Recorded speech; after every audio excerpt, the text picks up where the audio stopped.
Hi guys, my name's Josh. I'm a Queenstown-based builder and this is my tiny home. Come on in.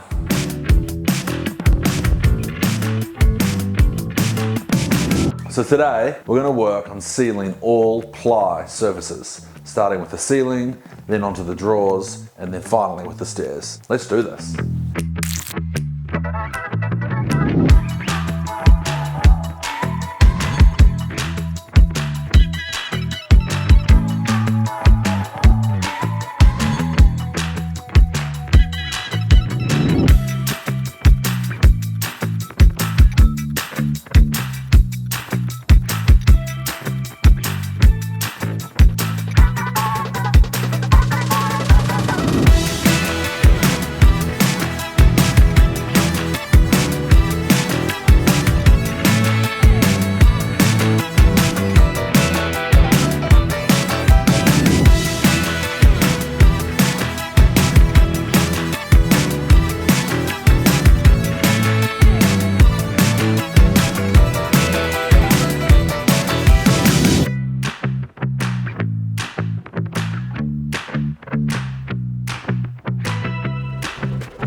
At the end of a project like this, everyone wants to be able to sit back and enjoy what they've made. It's important to know that what you've made is durable, hard wearing, and going to stand the test of time.